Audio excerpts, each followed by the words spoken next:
Welcome to the Black Sheep Researcher. Hello and welcome. Today guys, I'm going to be doing an audio book of sorts. I basically have this book, the Book of Signs by Rudolf Koch.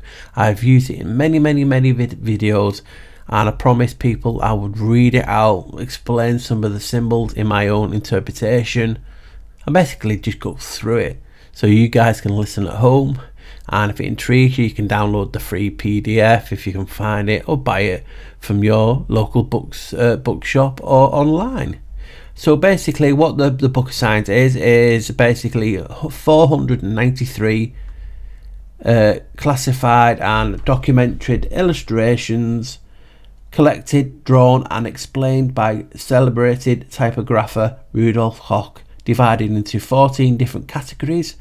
And it includes general signs, the cross, monogram of Christ, other Christian signs, monograms of medieval church and state leaders, stonemason signs, the four elements, astronomical signs, astrological signs, botanical signs, chemical signs, house and holding marks, and basically miscellanea and runes.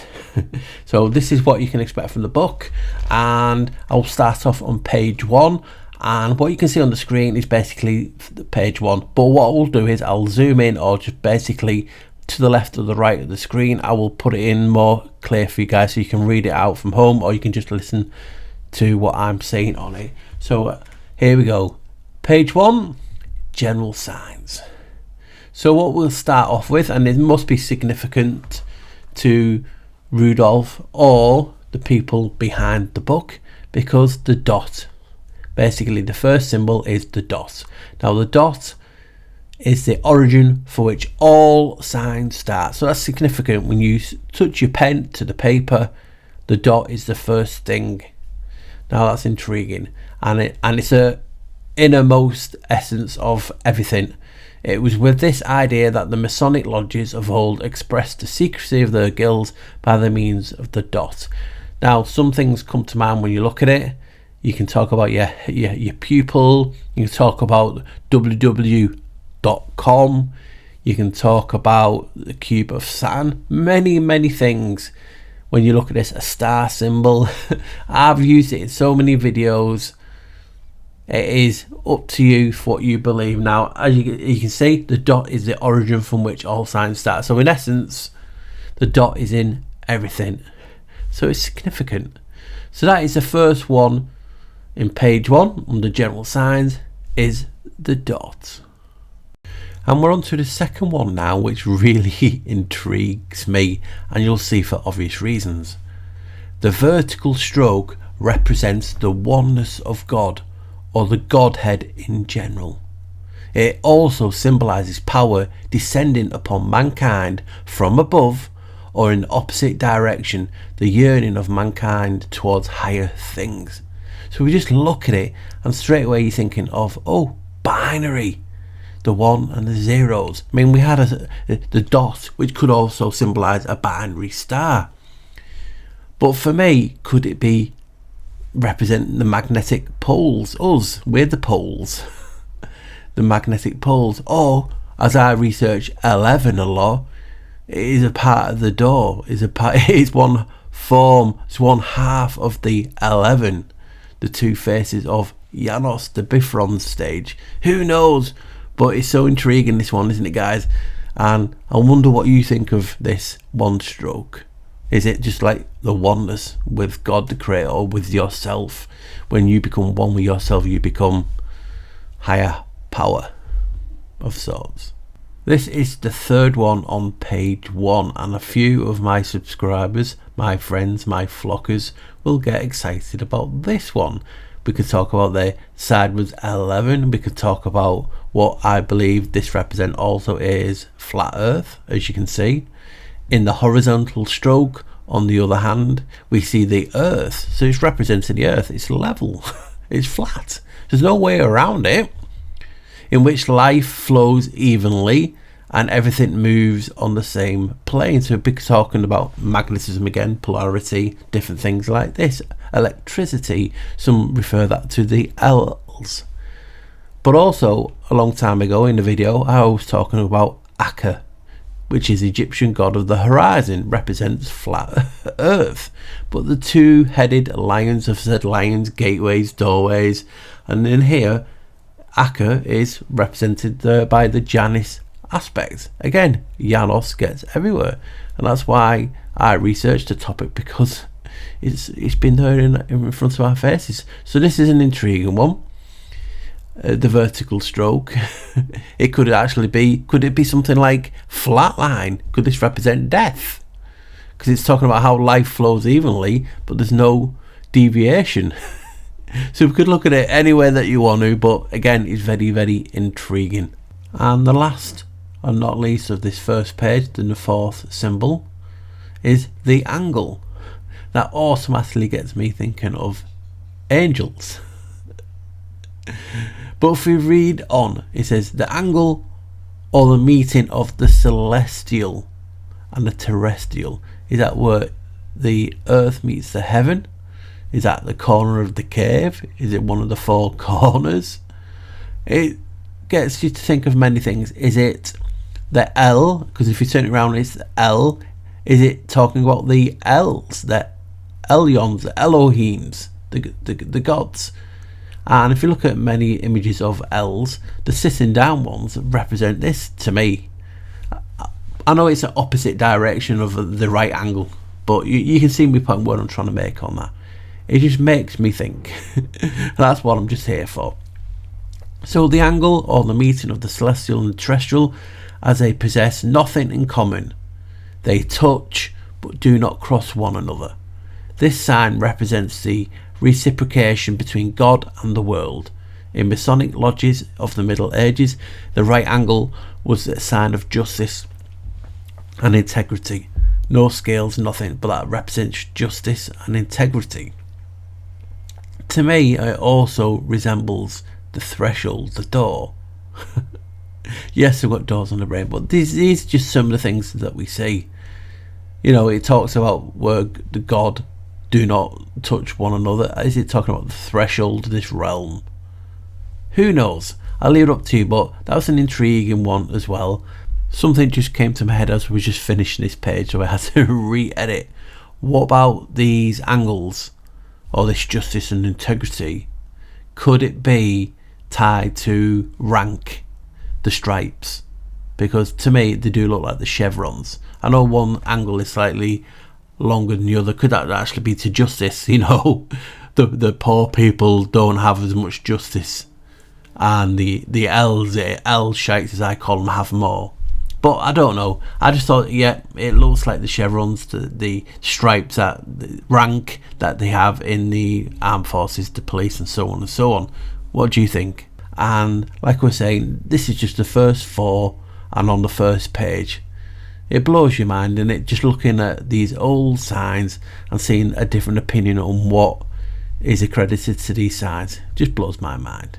Straight on to page 2. We're still on general signs, but for some reason they've put a cross in. We have a section on crosses, but hey, I have to read what they put in, don't they? So we're on to the cross now, and as you can see, this is on page 2 and the first one. In the sign of the cross, God and earth are combined. Remember from the old one that the vertical stroke represents the oneness of God, and the sideways stroke was the horizontal stroke of basically at the other hand we see the earth. So that they're saying in this, the cross is God and the earth as one. Now, is it talking about power in regard plus and minus, positive and negative, have them effects on us? Who knows? But hey, I'll keep on reading and keep coming up with ideas. Some will put some images in, some won't, depending on what takes me. So as you can see, the oneness, the cross and the earth are combined and are in harmony. So there you go, guys. When it's plus the positive, we're in harmony. Now, can we say that earth is in harmony at the minute? I think no. So when God and the earth is in harmony, it is a positive, and you take away God or the harmony of the earth and you just get in a straight up stroke, cardiac arrest, a stroke of the pen, a cardiac arrest. So who knows? So from two simple lines, a complete sign has been evolved. The cross is by far the earliest of all signs and is found everywhere, quite apart from the conception of Christianity. So that's an intriguing one. Now, a sign I want to put in, which is not a sign, is please guys, as you know, I appreciate the help and the support, but if you can help me further by buying me a coffee, or what I call them now, buy me a bar. The link will be in the description, and also I'll put a little QR code on the screen so it's easy for you guys. So onwards and onwards, let's go to the second symbol. So the next symbol is the circle. The circle being without beginning or end. What's that sound like? I'm not going there. It's also a sign of God or eternity, circle of life. Moreover, in contrast with the next sign, it is a symbol of the sleeping eye of God. The Spirit of God moved upon the face of the waters. Now, in this book, you'll have loads of different symbols in regard to circles. I mean, it intrigues me because I was looking at the omega, which means the end. And remember, the vertical stroke to the left or the right, depending on how you write, is earth. So it is the omega symbol, the end of the earth. Who knows? That's just me thinking out loud. But in this, you have the circle representing fire, an unborn child. It is a wide-ranging symbol. I mean, it's even famous as you got the Ouroboros or the Ouroboros, which is the snake or the serpent eating its own tail, in regard to affinity and so on. So you can see how this circle, this symbol, has gone throughout the ages. Obviously I can't show you every symbol on this because some of these counteract each other and they're in further in the book as other symbols, but it doesn't have get you thinking, and that's just what the purpose of this video is. Get you guys thinking and just look at some of these signs and symbols and what they mean, other meanings. It is beautiful in a way. We're all learning together. So we're on to number 3, not page 3, just number 3 of page 2. And as you can see, it's a symbol that I've used and talked about for many years. So here goes. The open eye of God, the purpose of revelation. And God said, let there be light. Now, I've talked about this, as many of you guys will know, as the Godhead or the circumpunct. And the Godhead is, in ancient times, when you see the symbol of the circle and the dot in its center, it's called the Godhead. It represented the portal of creation, the portal of light, the infinite tunnel, and a source in which all is an aspect of. So as you can see, the circle was a symbolic and literal interpretation of the infinite all. So you could say the first symbol in this book was the dot, and the dot is inside of the circle of life. Could represent you, God, the tunnel, like these people are saying.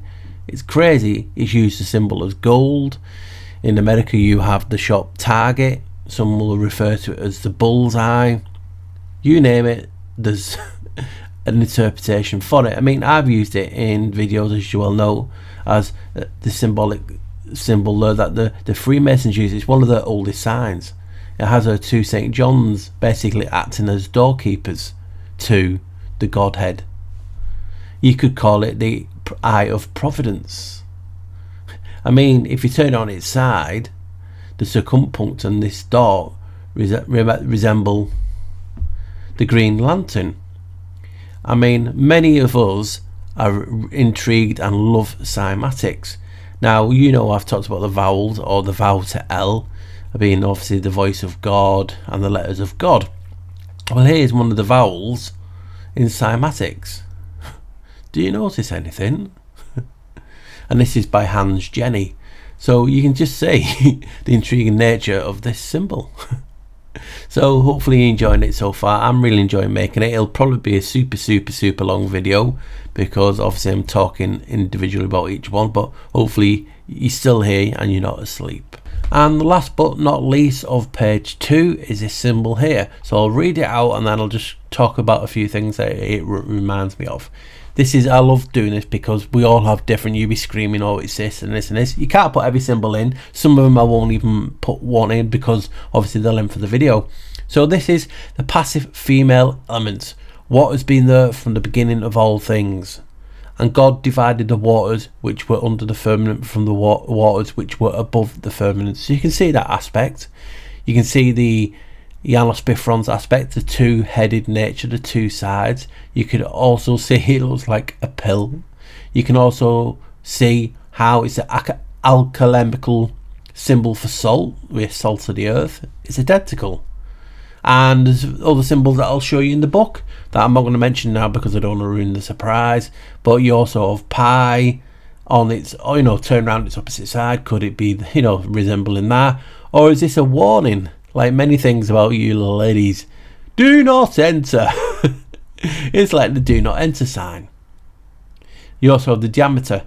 Remember, you're doing circles and radiuses and different things. It's identical to that. And that always reminds me of the diameter or diameter. Remember the Greek goddess Demeter? I always, you know, I always used to get them mixed up as a child for some reason. So it's intriguing, isn't it, guys? And like I said, I'm not going to put a symbol in what I think is for everyone because it's just going to be huge. I mean, we're up to 16 minutes. We're only on page 2. We get carried away. So we are on page 3 and we're still on general signs. So I'm going to put it on the right this time when I zoom in, just to change it about. So what we're on to now is the symbol, as we can read now, the active male element, what comes from on high, the effective element in time, and God divided the light from the darkness. So what do we see here? We see basically all the symbols that I showed you for the female, you could just turn around and use on this. But there's an intriguing symbol that near enough represents this, and I've saw it on the odd remote control. It's the power symbol. As you can see, 0 plus on equals standby symbol indicates a sleep mode. As you can see, but fully down, it's the power on off symbol. So it's intriguing how we just interpret these symbols, don't we? And again, I'm not going to talk about this too much because obviously I've mentioned a few of them in the previous one, like I just said. So this one is the active male element, what comes from on the high, the effective element in time, and God divided the light from the darkness. That's an intriguing thing, isn't it? Two sides, the dark and the light. On to the second now on that page, and I'll read out and then just show you some things that come to my mind.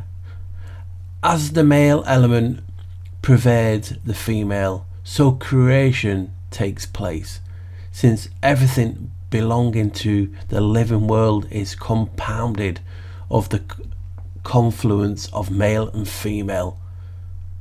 In remote ages in the East and also in the early northern mythology, this symbol or this sign of the wheel cross was a symbol for the sun. And I'll show you an example on a megalithic rock, as you can see, the same symbol that you can see on the screen.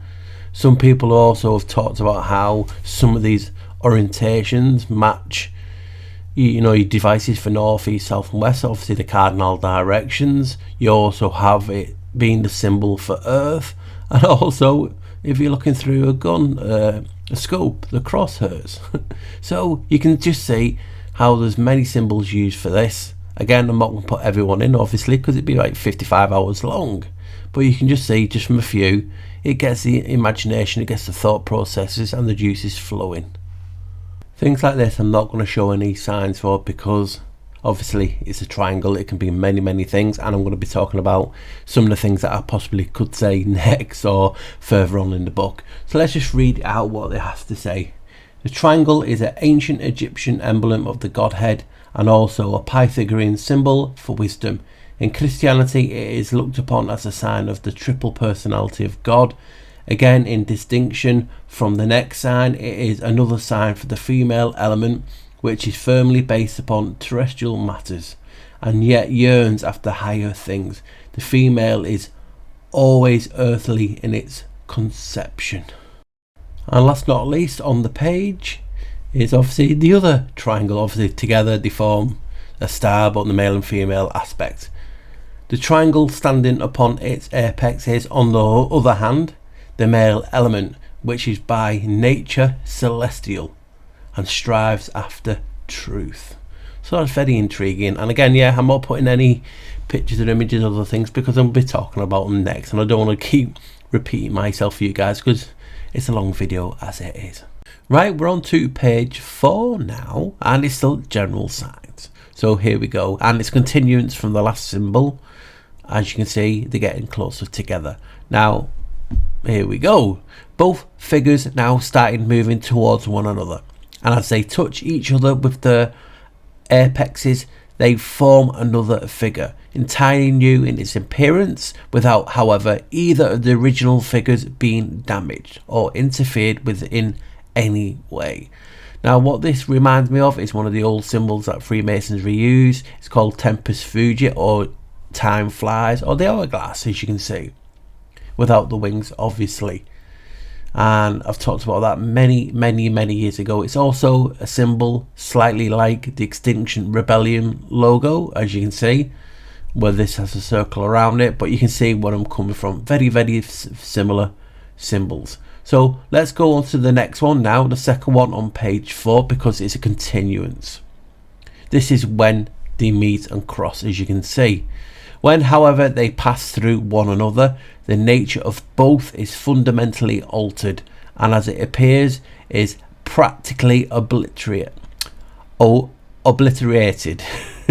A complicated and entirely symmetrical pattern is formed with new and surprising sections and correlations in which 6 small distinct triangles are grouped around a large central hexagon. A beautiful star has appeared through. When we examine it, we see that both the original triangles still remain their individuality. Thus, it is when a perfect marriage binds man and woman together. And obviously we know about the star and different logos that they show, the male and female, as this is talking about.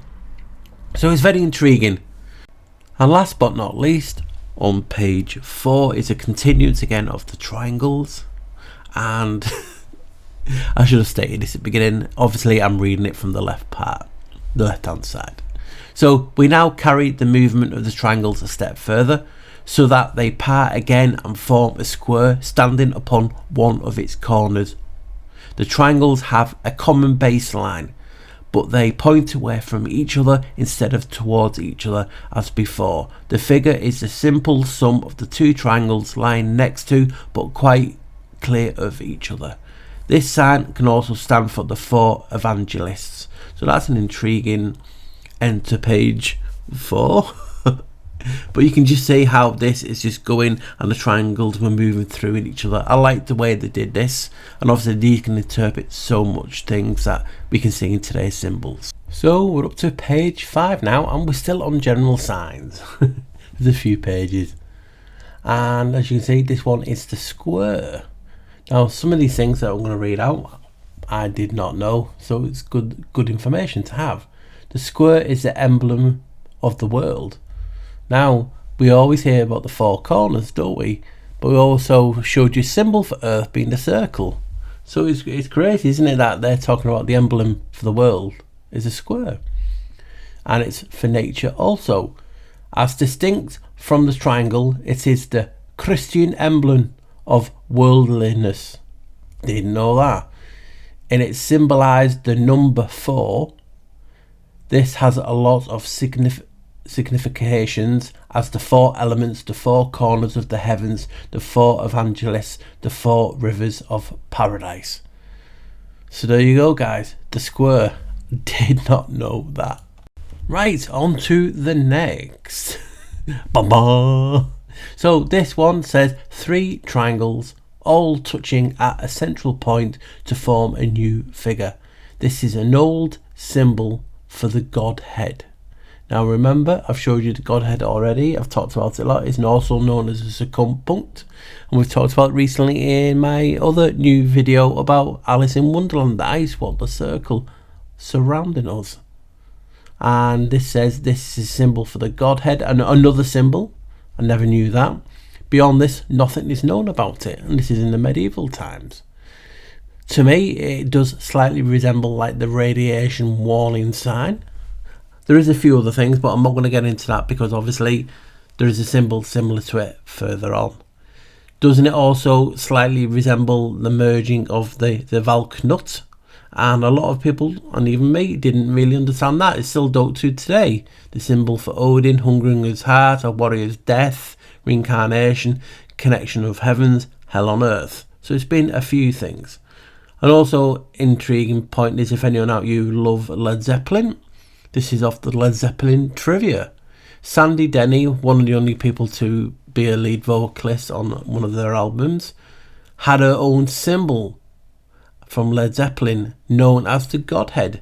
So you can see someone has used it and someone has labelled it as the Godhead. I do believe Led Zeppelin have read this book. I don't know where I've seen it, but they do have symbols associated with themselves anyway. It appears on the albums, and here's just a quick glance at that. The 4 symbols that appear in the site header are also the name of the 4th Led Zeppelin album, being 1 symbol for each band member, plus a 5th symbol for Sandy Denny, who sung backing vocals in the Battle of Evermore. Jimmy Page symbol is Saturn. Robert Plant says it's a symbol for truth or courage. John Paul Jones symbol confidence and competence. John Bonham symbol the Trinity, which is quite similar to, or father, mother, child. And at the bottom, Sandy Denny symbol, an old symbol for the Godhead. I didn't know that existed. On to the next. And this is a very intriguing one. It's something I've talked about for a very long time in my videos and in my content. And it's the Furka, or otherwise known as the fork. A medieval symbol for the Trinity. It's also a Pythagorean emblem of the course of life. And I'll show you images for this in the coming seconds. The course of life in the form of the rising path with a fork roads to good and evil. So this is a sign of good and evil. And this sign is very ancient in its origin and is probably connected with the next sign that's coming up after this. But here we go, you've got the Furka cross that's talking about the cross. You've also had in medieval times, Christ was crucified on a Furka cross. But you'll only find it in some churches.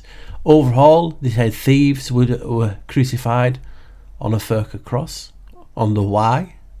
You'll find the Y everywhere. The Pythagoreans, the course of life, as you know, this is this, good and evil. You will find it everywhere. Here's an image that you will all recognise because I've used it in many, many videos. A certain Janos. His name is, you can actually pronounce it with a Y in most countries still in Europe.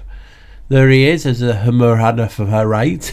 I can never pronounce that Hemeradopherite. But he's holding the course of life, the Y, in his hand. Obviously, you can tie it to chromosomes, you name it.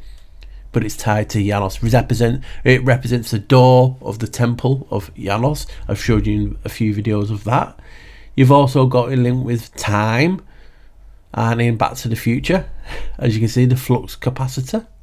There's loads. I've even talked about how we have a Y in the brain that sometimes resembles like a face of a lion. So all these intriguing things are connected to the Furka. And just thinking about it, if we turn it around, it looks like a fork tongue. So you can just see a lot of symbolism in this. I mean, even if you set the modern day representation of Baphomet, it would fit into his horns and his face. I mean, most people don't even realise this. Elias Levi is a modern representation of Baphomet. The real Baphomet that Templars worship had 3 heads. Again, tying in with the Trinity of this Y. So it's just intriguing, isn't it? And last but not least, on page 5 is this symbol.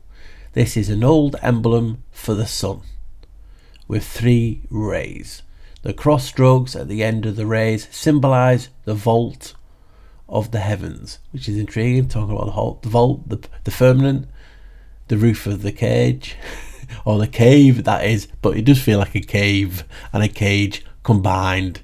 So there's a tongue twister in there for myself. Cage, cave. We do feel like we're in both. Right, page 6, and still general signs. Now this one I'm not going to go into too depth because it's the pentagram, and obviously a lot of people have a lot of ideas on the pentagram. Thus, I will be here 20 minutes just showing you different things on this, and the video is going to be a long one as it is. So I'm going to read out what's in there. Is intriguing as it is. Some of the stuff I didn't even know about, so we'll just go with that. But we don't need 21 minutes just on one symbol all the time because there's a lot to read out. So here we go. The pentagram, a 5-pointed star drawn with one stroke of the pen. This sign belongs, as so do many others depicted here, to the most primitive of mankind. And remember, these are from medieval times, and is certainly much older than written characters. Signs of this kind are quite the most, and then obviously I'm turning over onto the next page because it was that long, the most ancient human documents we possess. The pentagram has had several different significations at different times in the history of man. The Pythagoreans called it the pentalpha, and the Celtic priests the witch's foot. It is also Solomon's seal, and it's different to the Solomon seal that we all see and have seen on research, so that's intriguing. And it was known in the Middle Ages as the Goblin's Cross. Never heard that before.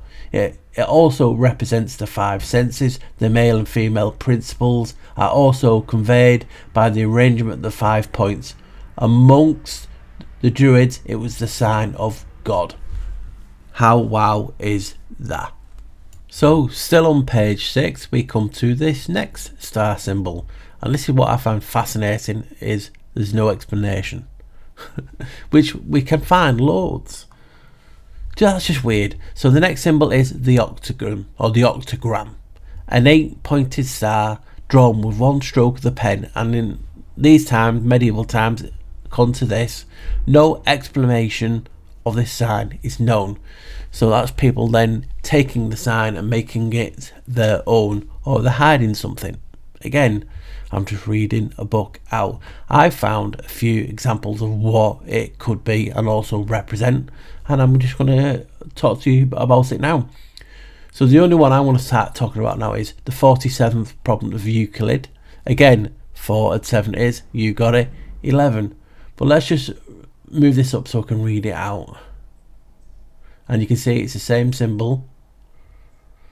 And what we're now seeing is what is known as Melchizedek.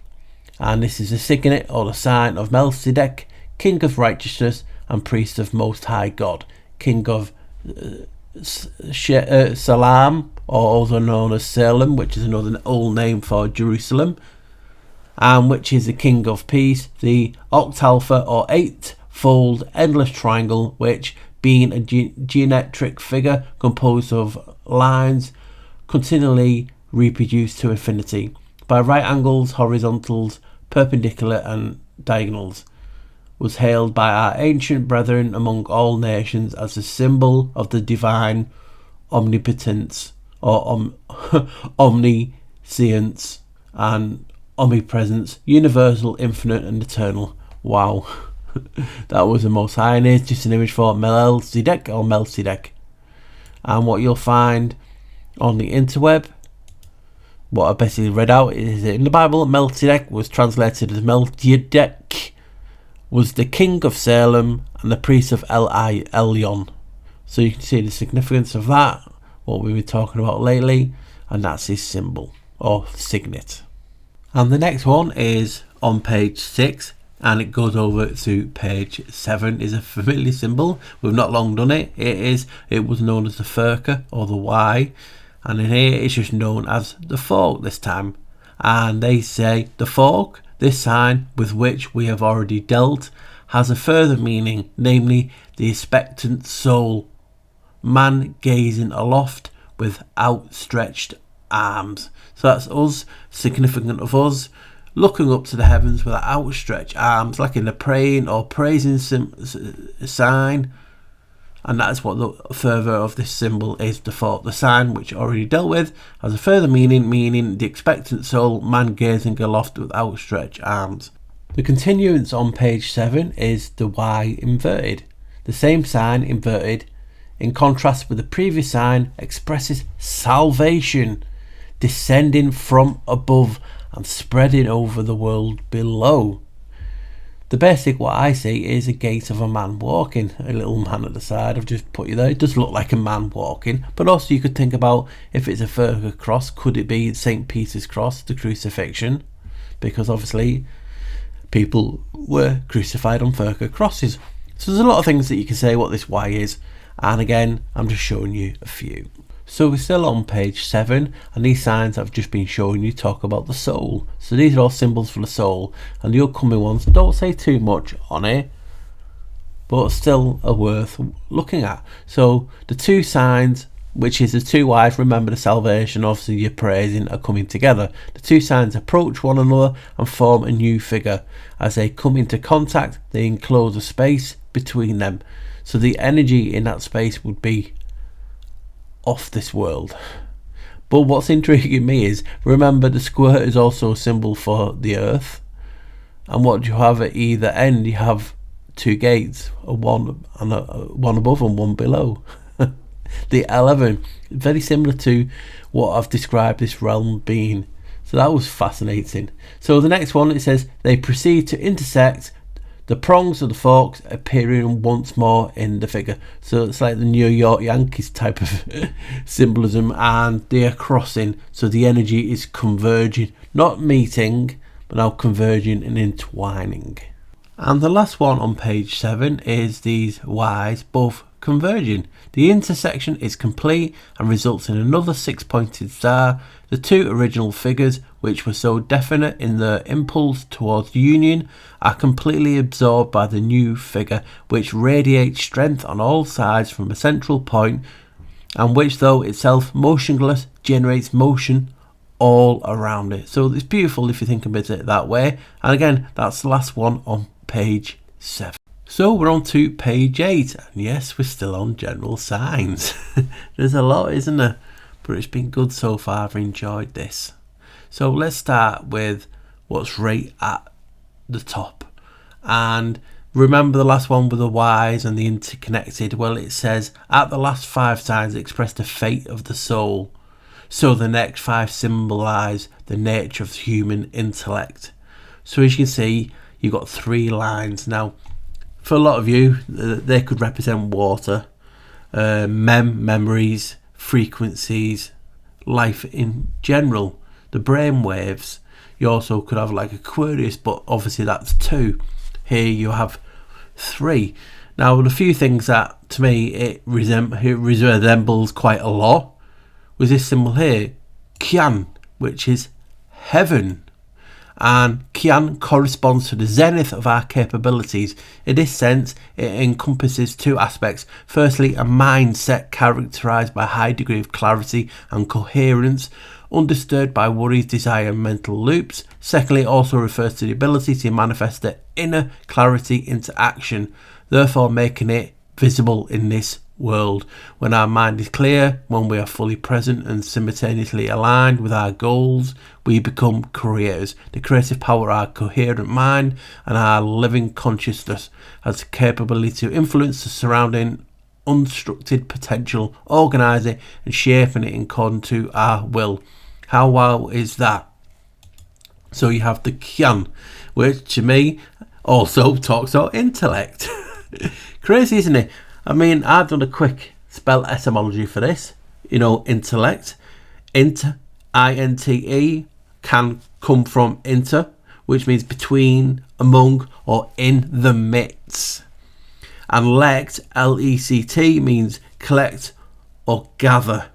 Wow, so you're talking about going into the midst and gathering something. I've talked about consciousness being in the atmosphere and in the water around us in old videos. And intellect basically tells you that. How wow is that? So on to the next, still on page 8, because there's not much to go off. It says 3 lines down are active intellect. And then Underneath, 3 wavy lines mean the intellect in action. Basically, the frequency of our thought, the wave pattern, is in action. So that's intriguing, isn't it? Also, coming back to that active intellect, does it not resemble you and I walking through the 11s, the doorway? That's all I could see. It's crazy, but once you see it, you see it. So going on to page 8 still, you have a few more that we have to look at. And again, I'll have to put 2 together. The top one, the creative intellect. So when we are creative mindset, remember the pyramid, the triangle is a sign of a divine. So when we're creating something, it's the divine in action, our divine intellect. So that's bloody intriguing. And then underneath, got me thinking on a lot of things. Disordered intellect. Wow. To me, that looks like anarchy. Hopefully some of you will agree. And also, what it does to me also resembles the letter A. Remember the etymology of that come from ox head to the Phoenician aleph, looks like that, and the Greek alpha looks like that also. You can say the Roman ah. So how is that alpha and the omega all in one in another stylized fashion? I mean, what else could you say?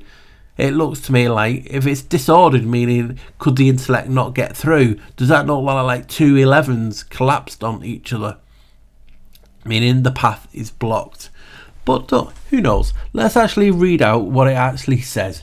So the 3 lines, whether they run vertically or horizontally, are whether they move together or independently, achieve nothing, emerging from the void and returning to the void whence they came. Only the creative intellect encloses a space and forms a definite figure, the 3 bodiless lines becoming a real object of which the triangle is the symbol.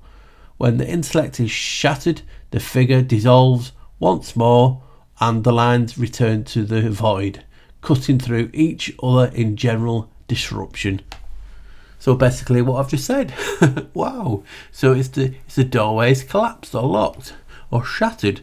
And you've got to think in life, is this what they're doing to a lot of things? Shattering the doorway so we cannot get through. And then basically learn the hoarding, the gateways, the gatekeeping. So that's an intriguing page 8, if I say, if I must say that. Hopefully you thought the same. Welcome to page 9, and we're still on general signs. So I'm going to go through this quickly. At the top it says, the next is a series of signs illustrating the vicissitudes of family life. So as you can see, the first one is a man, and obviously it's a Y, and we saw so far that is also a symbol for, you know, basically praying, put your hands up to the heavens, worship, and everything that we've done so far. But if you look at it, it does remind you of the life rune Algiers, life, protection and the beginning, which is slam dunk, isn't it? So you can just see how all these symbols are coming from different cultures, and this one's from the Nordic, meaning life and beginning and protection. Now underneath is a symbol for a woman, which is a triangle with the phallic rod at the top, or the body, whatever way you want to call it, and that's basically it for those 2. Now carrying on page 9, you have man and woman united for procreation. As you can see, the phallic is penetrating the triangle. So that's an intriguing picture. And I'm not going to go into too much on this because I have to try and catch some time up somewhere, because we're going to be here all day. So the next one, the woman becomes pregnant. Now when I saw this symbol, even though it's not identical, what screamed to me was yep, you got it guys, you can see it on the side now, the Philosopher's Stone. I don't know why, it just reminded me of that. And the Philosopher's Stone is the interplay of the 4 elements of matter, so symbolising the Philosopher's Stone. Even though it's not got the rod or the square, that's just what it reminded me of. So next on page 9 you have the woman bearing a child. So she's on the side, and the child is represented by a little circle. And last but not least, on page 9 is the family man with his wife and children. So all the signs that we showed so far, the Ys, the triangles, and different things, all coming together to represent the family man with his wife and children. That's page 9. Page 10, general signs. Now what you can see is there is a lot of Ys in medieval symbology. It's crazy, isn't it? And it just shows you how far away we have gone or came from that point, because we don't see much of it now, do we? Symbolism like this. It's basically logos that we've basically gone to. I mean, most of these will have been found on structures inside churches and you know, old stones. It's intriguing, isn't it? So on page 10, the first sign that we see is, apart from family life, there is a friendship between men. So guys, yeah, you can have and be friends with men. Ah, friend, football friend. Oh, best friends forever and ever. Oh, friend. Friends. I've got that in my head now. So that's on page 10, that's the first one. The second one is, there we go, men quarrel and fight. So it's basically slanted, but can you see, I can see the A in it as also. Can you see the A, like anarchy? It's weird, isn't it? Anyway, there's men fight, men quarrel and fight. On page 10, the third one is the man dies, and obviously that is the death symbol, and I'll put it up on the side of the screen. You can see, you've already saw it. So there is the death symbol, the YR. I don't know how to pronounce it, but there you go. So you got that on it as well, and obviously when both are together, they represent the Wendy horn, which is the two stones, you know, the George Guide stones. I've showed that years ago. Anyway, so on to page 10 still, and the fourth symbol, is the widow. So you've had the man dying, now you have the widow and her children, representing obviously the pyramid, the phallic, and the two dots, which, you know, you could rebuild the sun or the sun and the moon, whatever you say, or it reminds you of Stargate a bit, doesn't it? Got Stargate on the brain, the Stargate symbol, you know, what they used in the film. Anyway, underneath that you have one child dies. Now this is weird. It's like they've just X'd, they've just assassinated, you know, like it's looked like a scope. They've just X'd it out of existence. So one child dies, and that is a symbol for that. And the last one on page 10 is the forlorn mother with her remaining child. So basically it means she's sad and grieving because there's only her and one child left. So that is page 10. So guys, we're up to page 11, general signs. There's just a few more pages on general signs, and then we're on to another subject. So the first one on page 11, and continuing with what we've seen so far about this symbols, is the mother dies, and it says leaving. I'll get onto that a bit now, but as you can see, it's just that woman symbol turned upside down to represent obviously slightly bit to look like a death, and the mother dies, and she is leaving one surviving child. And as you can see, the symbol is a circle with a dot. Now, how many of those will we see in this book and also have seen so far? How many things does it represent, this circle with a dot? It's crazy, isn't it? So when we're looking at evidence in future, maybe we can put a bit of context to what the subject is, and then we can identify what the actual symbol is. It's crazy, isn't it? So one surviving child bearing within himself the germ of a new family, the true essence of the sexes and their relationships, and the main private incidents of family life are shown in the most inspired form in these signs, and it would be impossible to disclose the simple story of the life of mankind more lucidly in any words. And it says underneath, the next series of signs illustrate the waxing and waning of human life. So it's similar to this moon talk, isn't it? Waxing and illumination and illustrates. Crazy. I'm getting tongue tied. So the next is the circle. Again, how many symbols has that been shown so far? The unborn child. Crazy. So it's just a plain circle We then have on the next image, from the moment of birth, the inner life begins to develop. The circle is the body enfolding it, which again is identical to the symbol for one surviving child. So within the same page, you have two illustrations showing you the same image but representing two different thoughts. And the last but not least, on page 11, and you can say this is many things, the bullseye, like cymatics of a sound in water creating a wake. There's so many things, and these are saying this image this time is the trinity of body, mind and soul is now fully manifested. The immortal essence, the soul, is the point in the center. And obviously it continues, and that will be on the next bit, but I'll still read that bit out. It says, in the point in the center, and then it goes on to the inner circle represents the intellectual life, the mentality of man, whilst the outer circle represents corporeal man. So there you go, guys. That is the symbols for page 11. Right, so we're on to page 12 and general signs, but we're coming to an end. And if you're aware, a few days ago I posted a poll on my community tab asking what would people want, bite-sized videos, and my bite-sized videos are about an hour and a bit. So that's what I'm going to do, guys, because I'm only on page 12, 13 and we're in 50 odd minutes. The video is going to be huge, so I am going to do both. I'm going to release segments at a time, and then I'm going to make each one of them into one. So we're getting the best of both worlds. We're going to have an hour and a half videos on a couple of the chapters, and then I'm going to put it all together in one big long one, so everyone's a winner.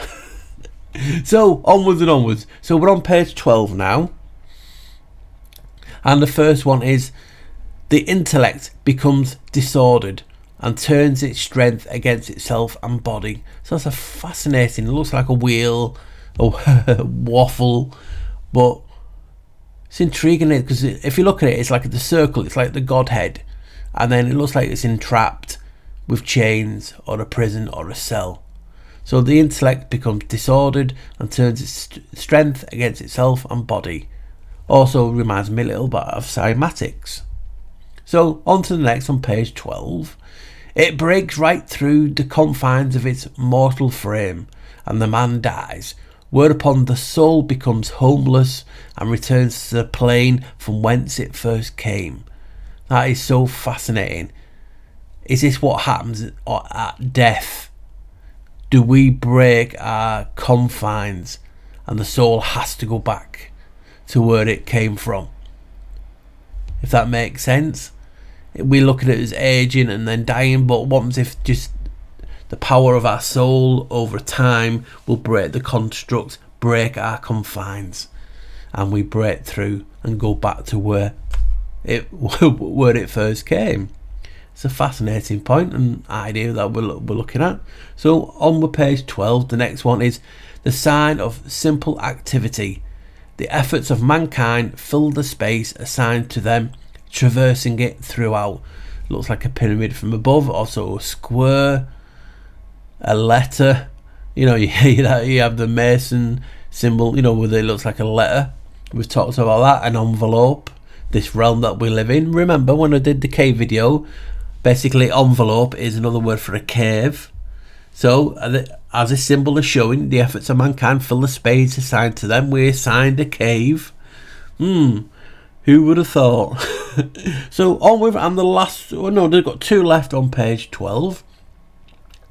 We then have a progression of what we just saw with the square and the lines in the middle, the cross. The multiform activities of mankind are shown by repeating the procedure figure several times over in different compartments. Paul, don't get carried away. You're getting carried away, Paul. All this stuff of caves is going to my head, guys. Don't let it, guys. Keep me grounded, as they say. So the last one on page 12, and as you see, it's continued. It's basically 12 goes on to 13. So as you can see, you have the square within a square, and this is talking about orderliness The square is itself a sign of order and fits perfectly into a similar figure. And that is also the fundamental principle of everything which we surround ourselves. So squaring. So you can see when I talk about references to masons in this, squaring the root, squaring the circle, all the things, even though it's a square. So you can just see it's a sign of orderliness is the square. Interesting. So on to page 13, general signs, and this is the last one on general signs before we go to a new chapter and a new topic. So this is where I'm going to end it after this and make this just the first part one. So as you can see, we have what looks like a star, an 8-pointed star. Yep. And we've done a verdict on star so far. As you can see many things in this and many ideas of what it could be. But this is intriguing me. This says this is destruction or disorder, in which all concord disappears and confusion takes place of harmony. So wow. So first time we've heard something like negative about a star, but this is also obviously two squares within each other, making an 8-pointed star. You can go star of Rephram, Ishtar, all those things that, you know, are out there in the community. So this is representing the destruction or disorder in which all concord disappears and confusion takes place of harmony. So that is really intriguing. And the last one on page 13 is the triceps, an old Nordic sign, a symbol of heavenly power. By tracing its perimeter from the apex back to the apex, we realize the meaning of the words the will of God descending upon the world, sways to and fro over the earth and remains again on high. But if you remember in earlier pages, we also had very similar to this was the Godhead, but made with 3 triangles. And that's why I was always saying that I'm not going to go into too depth on sometimes each one because they seem to repeat themselves. But if you're any car lovers out there, do you recognise this symbol? Because it's a very famous brand's logo. So I'll give you a few seconds on that. And we'll carry on talking. So this is intriguing to me because this is talking about the will of God. And obviously you have the Trinity and the triangles and the pyramids, whatever you want to call it. But it's really, really intriguing. So this symbol appears on a car brand called Mitsubishi. And there you can see at the logo, that's the current logo. It's identical.